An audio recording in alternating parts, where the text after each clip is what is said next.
brought to you by Agilus Diagnostics. Health test की बात आती है तो मैं भरोसा करता हूँ India largest diagnostics company Agilus diagnostics. खुद को टेस्ट करते रहो। नमस्कार दोस्तों, क्राइम तक में आपका स्वागत है। आज हमारे साथ जुड़ चुके हैं क्राइम तक के डिप्टी एडिटर चिराग गोठी जी। इनसे टू द पॉइंट बात करेंगे, आपको बोर नहीं करेंगे। 3-4 सवाल इनसे पूछेंगे लॉरेंस बिश्नोई और बाबा सिद्दीकी के मामले पर। पहला सवाल चिराग जी मेरा आपसे है, अनमोल बिश्नोई पर 10 लाख का एनआई ने इनाम रख दिया है। आखिर अब इतने समय बाद इनाम क्यों रखा, पहले क्यों नहीं? बहुत दिनों से चर्चाओं में है, बहुत सालों से अनमोल बिश्नोई चर्चाओं में है, अब ही क्यों? ये बड़ा वाजिब आपका सवाल है कि अभी क्यों, अचानक क्या हो गया अनमोल बिश्नोई के खिलाफ जो है ये रखना पड़ गया। क्योंकि आप देखिए कि वो तो बाबा सिद्दीकी केस में भी उसका नाम सामने आ रहा है और शुभम लोनकर से जो पूछताछ हुई उसने उसका लिंक आ रहा है सामने। अब जाकर एजेंसीज को लगता है जी शायद दर्ज करना चाहिए, अब इनाम घोषित करना चाहिए। हम सबको पता है, हमने एक वीडियो देखी थी जिसमें वो एक विदेश में कहीं था, पार्टी कर रहा था। एजेंसीज को भी पता है, लेकिन सबसे बड़ी विडंबना ये है, पता सबको है लेकिन ला नहीं पा रहे हैं हम। जैसे हम विजय माल्या को नहीं ला पा रहे हैं, नीरव मोदी को नहीं ला पा रहे हैं। सवाल ये उठता है कि दूसरा देश इसको किस तरह से देखता है। फॉर एग्जाम्पल अगर कनाडा की बात करें तो कनाडा से आजकल हमारी तलखी चल रही है, तो हो सकता है कि कनाडा बहुत ज़्यादा सबूत मांगे। एक देश ऐसा है जिससे हमारी प्रत्यर्पण संधि है, लेकिन अपराधियों का मतलब लेना देना बहुत आसानी से नहीं होता। यूएई है। तो कहने का मतलब ये है कि वो किस देश में है और उसके खिलाफ क्या क्या सबूत है, ये सबसे इंपॉर्टेंट है। मैं आपको बता दूं, आजकल जो ये क्रिमिनल है ना, ये बहुत टेक्नोसेवी हैं। ये 5 कदम आगे चलते हैं पुलिस से। उनको शायद ऐसा लगता होगा, क्योंकि लॉरेंस का मैं इतिहास पढ़ रहा था, उसने तो कॉलेज टाइम में झगड़े कर लिए थे और उसके बाद धीरे धीरे कैसे फ्लरिश हुआ।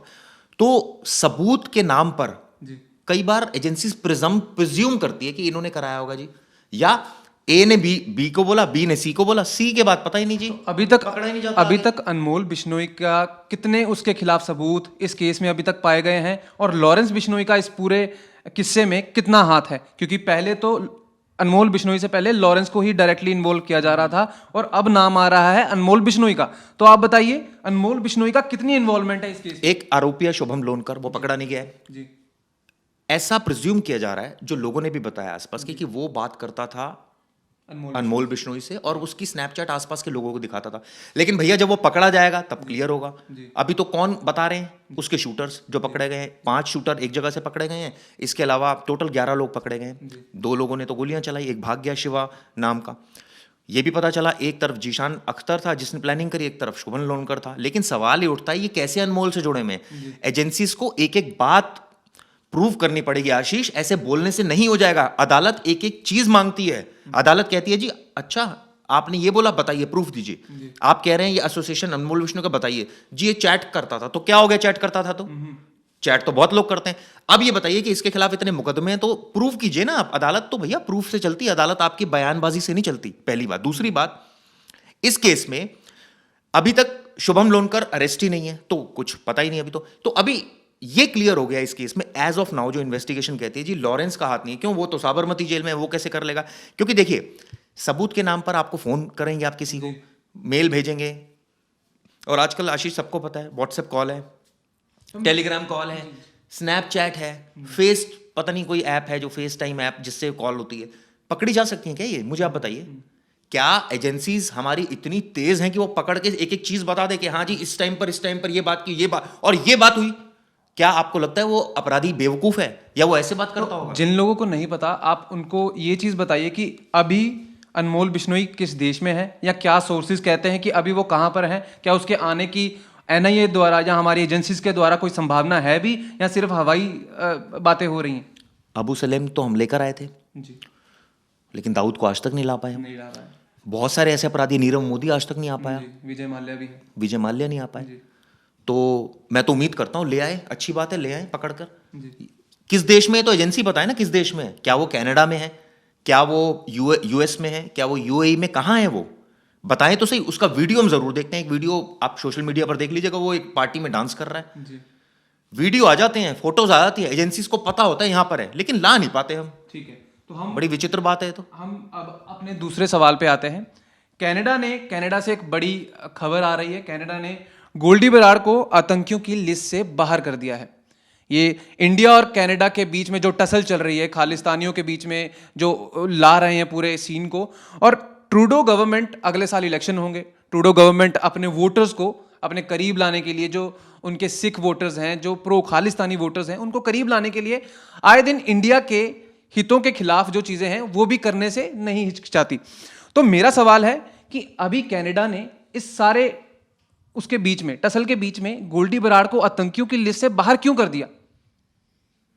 क्या रीजन पता लगता है? नहीं, मुझे तो लगता है कि जो लेटेस्ट डेवलपमेंट हुआ है, जिसमें झगड़े हुए हैं, जिसमें उन्होंने आरोप लगाया, उन्होंने तो कहा है लॉरेंस बिश्नोई आपका एजेंट है, उन्होंने कहा वो रॉ का एजेंट है, वो काम कर रहा है, वो खालिस्तानियों को मार रहा है, निज्जर को उसने मारा, वो तो सीधा सीधा एक्यूज कर रहे हैं, वो कह रहे हैं कैनेडियन सिटीजन्स को मार रहा है वो, तो हम क्यों ना बोले कि आपका वो अपराधी, आप उस पर लगाम लगाए। लेकिन जब बोला भारत सरकार ने लाइए सबूत, दीजिए, कोई सबूत नहीं उनके पास।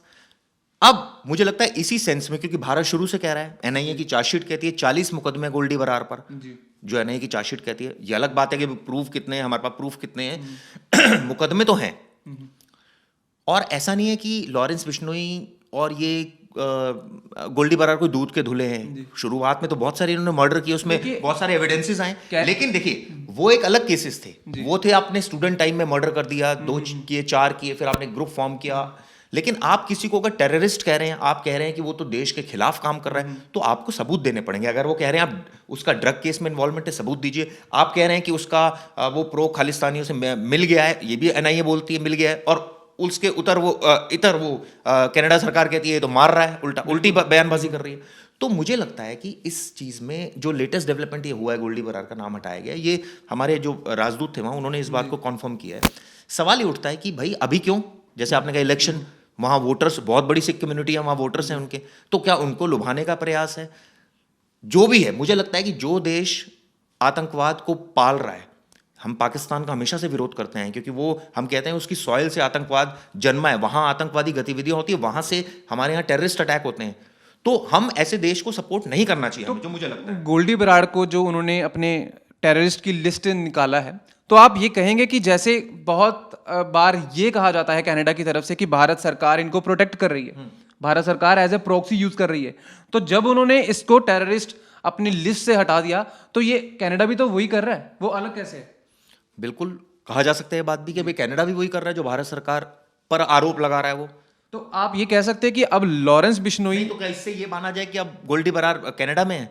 क्या कैनेडियन सरकार ने मान लिया है, या सिर्फ लिस्ट से बाहर कर दिया है कि हमें नहीं पता जी, ये हमारे हिसाब से कोई वो नहीं है? नहीं, लिस्ट से बाहर तो कोई भी कर सकता है। अमेरिका की अलग लिस्ट होती है, अमेरिका ने बहुत टाइम से दाऊद को अपनी लिस्ट से रखा हुआ है, उसके अंदर रखा हुआ है, उस पर इनाम भी है, वो कोई भी देश कर सकता है। लेकिन मेरा सवाल ये है, क्या भारत और कनाडा के रिश्तों के बीच में अब लॉरेंस बिश्नोई एक मजबूत कड़ी बन चुका है, जो पूरे हमारे रिलेशंस को, डिप्लोमेटिक रिलेशंस को, इसके बीच में ये है? क्या आप ये कहेंगे? नहीं, मैं इसको नहीं मानता, क्योंकि कनाडा ये आरोप लगा रहा है और कनाडा कह रहा है कि रॉ एजेंट की तरह उसको इस्तेमाल किया जा रहा है। ये कोई सबूत तो वो दे नहीं रहा। दूसरी तरफ जो कनाडा सरकार है, वो क्या ये मान रही है कि गोल्डी बरार हमारे देश में?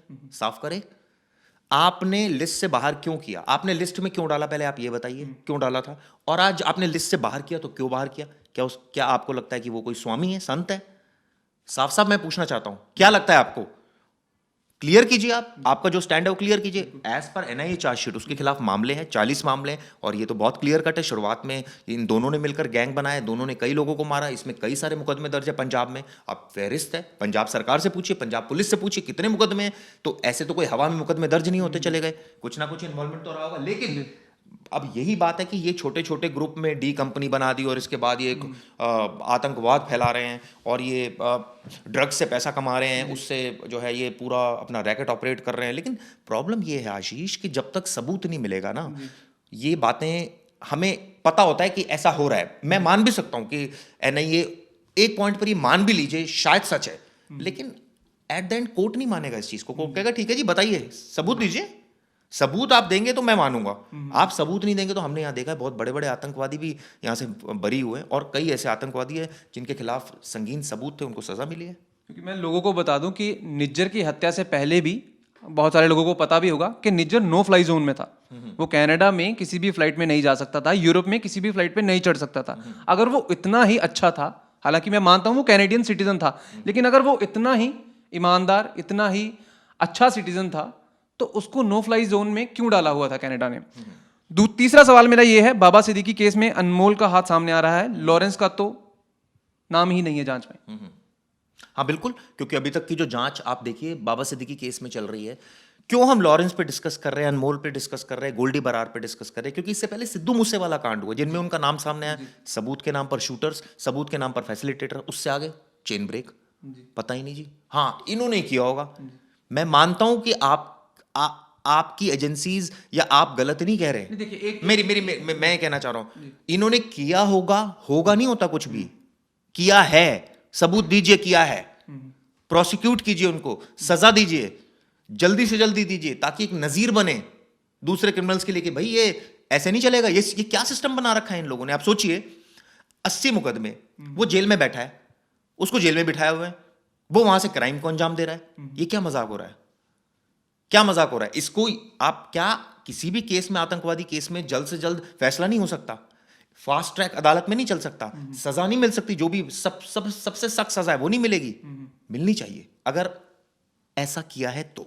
और अगर नहीं किया है तो गलत मुकदमे मुझे लगता है नहीं दर्ज करने चाहिए। देखिए आपने बहुत अच्छी बात कही स्टार्टिंग में कि इसका अगर इसने नहीं किया तो इस वजह से इसका अभी तक नाम नहीं है, क्योंकि अभी तक इसके खिलाफ कोई जांच उसमें अपडेट नहीं है कि लॉरेंस का डायरेक्टली कोई हाथ है।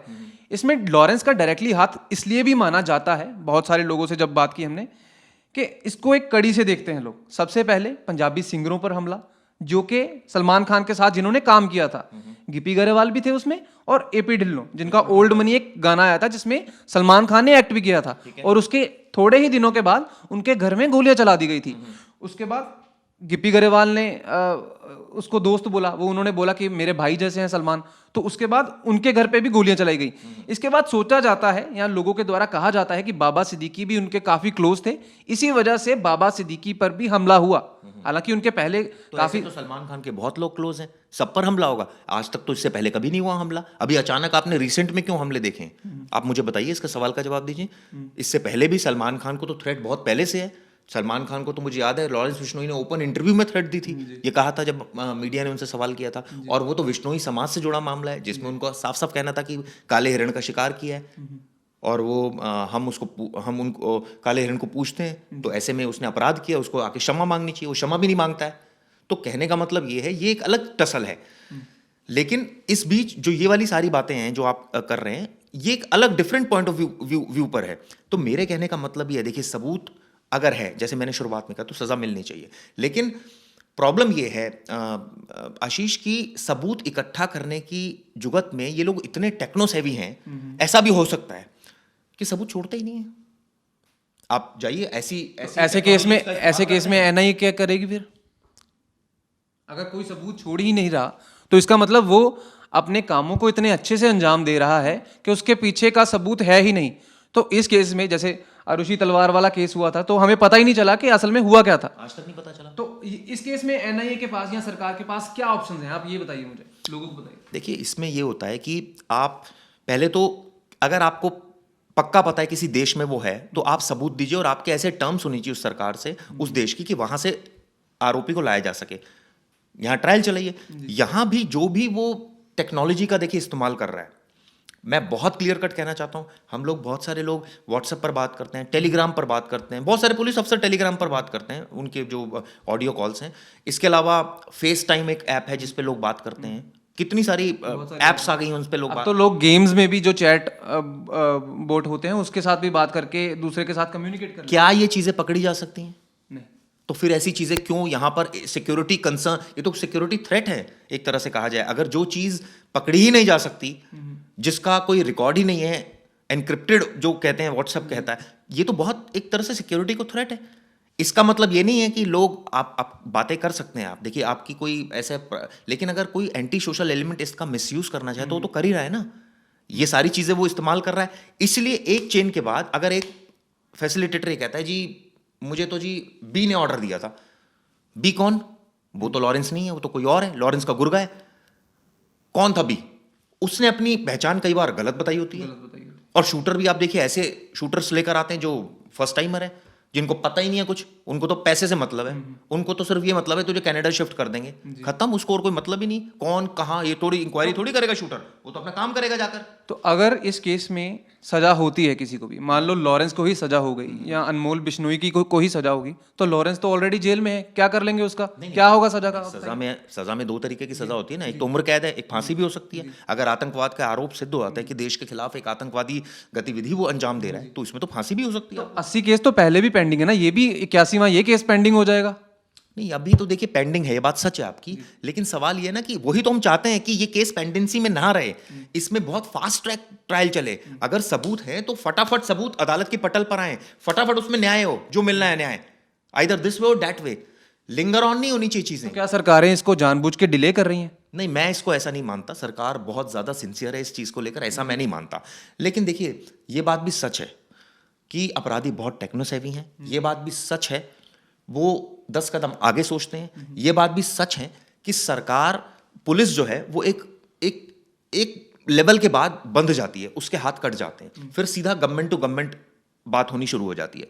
और जहां तक आपने बात कही कि भाई सरकार का कोई वेस्टेड इंटरेस्ट है, मुझे नहीं लगता ऐसा कुछ है। और जिनको लगता है वो सबूत दे दे, मैं तो कहता हूं साफ साफ, कनाडा को लगता है पानी का पानी हो जाएगा।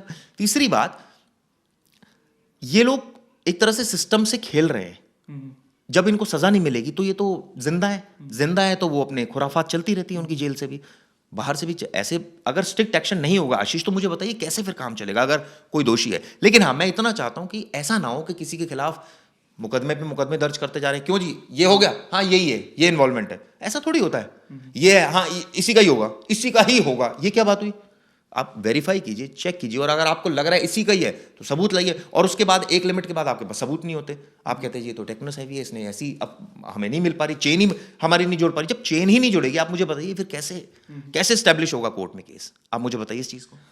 मेरा अगला सवाल इसी पे होगा कि मुकदमे तो बहुत हो रहे हैं, मुकदमे सभी पे कर रहे हैं, अनमोल बिश्नोई पे कर दिया, लॉरेंस बिश्नोई पे कर दिया, इनके आगे जो कुर्गे हैं उन पे भी कर दिया, जिसने व्हाट्सएप पर धमकी दी थी उस पे भी कर दिया, बाद में माफी मांग ली।